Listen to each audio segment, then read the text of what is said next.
At 18 years of age, 15 goals in his last 11 starts since February. Monaco's star man Mbappe is definitely capturing headlines.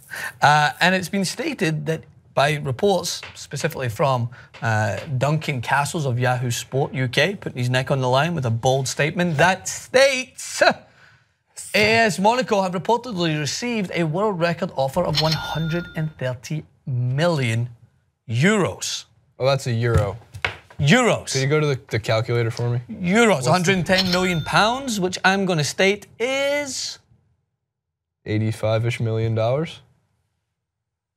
Other way. $1.5 billion. It goes the other way. Please do that. £20 is more in dollars. Please add in the Austin Powers.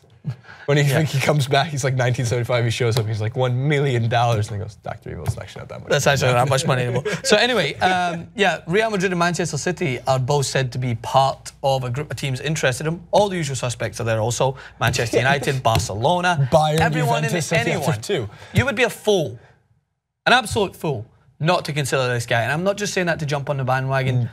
I've talked about him for a little bit. We mentioned him of a star player to watch out for last year, I believe. He's a fiery talent, and he is remarkable when he gets the ball at his feet, and he's just got all the credits, I think, to be a star player. You were born in what year?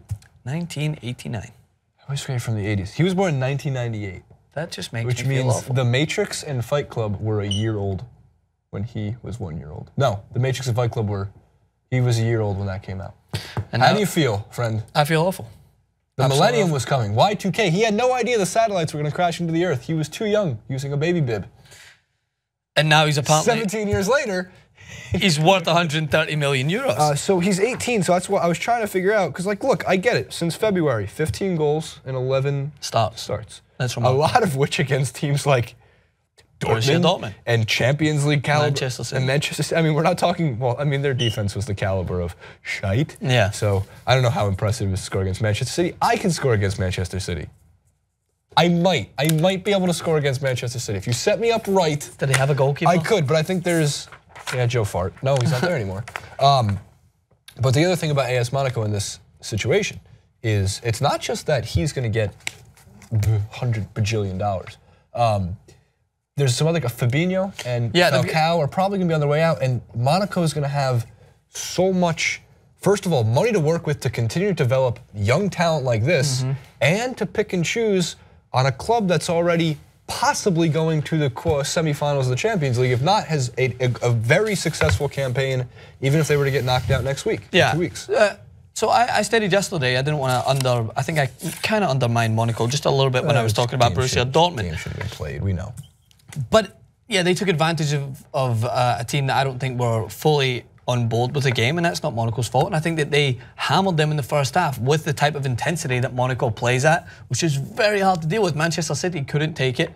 Many teams have not been able to take it, and it's because, as you mentioned, their front line, youthful, hungry, just like a bunch of horny teenagers just trying to score, but in the net. No, literally horny They are teenagers. literally, so like he's 18. You mentioned there, you get Bakayoko, Bernardo Silva, and Fabinho, who are also apparently attracting interest. So Monaco are going to have to try and hold this talent. And this is not the first time they're going to have to beat off competition before they sell someone. We remember, Jason, maturity. I mean, you said they're trying to score. They're horny 18-year-olds, and then you use the word beat off like a second. Okay, this is not the first time they're trying to beat away competition. I'm going to give you, at the end of this, I'll give you a very quick, great story about that.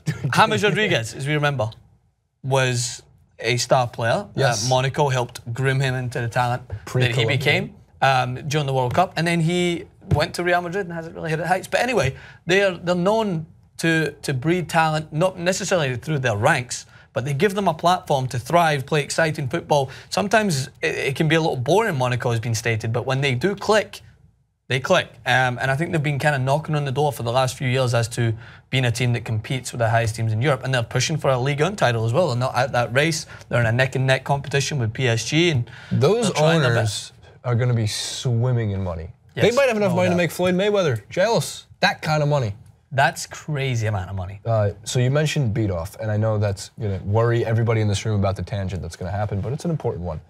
In high school, I played in a band, a rock band. Ooh. You're a band geek? No, I was a reggae. I was a like. Oh, you played. You're in a band. I played guitar because my 3 very close friends, 3 of my best friends I grew up with, all played. One played drums, one sang, one played bass. So they just said, "You're gonna play guitar because we hang out all the time anyway. Yeah. And you're not just gonna sit here and watch." Okay.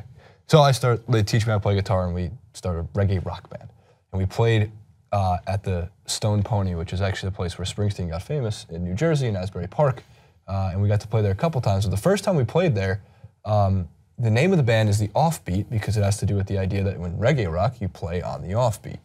And the guy gets up on stage to introduce us, and he goes, and next up we got a new act here, young guys from northern New Jersey, The Beat Off. And then everyone went, let's give them a hand. So, yeah. But they might finish a little too early. We could go on. We could go on forever. I can't. That's it. I can't. So yeah, I don't think Mbappe expected this to be the transition on his first real TYT sports specific clip, but I did bring up beat scoring. Off. This is your fault. Yeah, I do agree. So in retrospect, I wouldn't like to see him move this year. I think I'd like to see him continue. I would like to see Monaco maybe if they don't get to the semis. I mean, they've already done so well this far. Successful. But I'd like to see them. They're at the top of Ligue at the moment, 3 points adrift of PSG. They might go on and break that, what is it, like 100-year streak, it seems, that PSG have went on winning Ligue 1. I think it's... How long did you say 2,900? We have some wild figures. I've said $1 bajillion. I think they've went a few years without giving up a title. You're only a year removed from PSG winning Ligue 1 by 2,900 points, right? Yes, that's it as well. It was like they won it in February. They'd won it in March. At Christmas, and then Christmas Day present was like, hey, ooh, that was, yeah. Merry Christmas. There's your title. I like looking at the table. And part of the reason Monaco are top of the table is because they've got a very good team, led by the likes of Mbappe, only 18 years of age.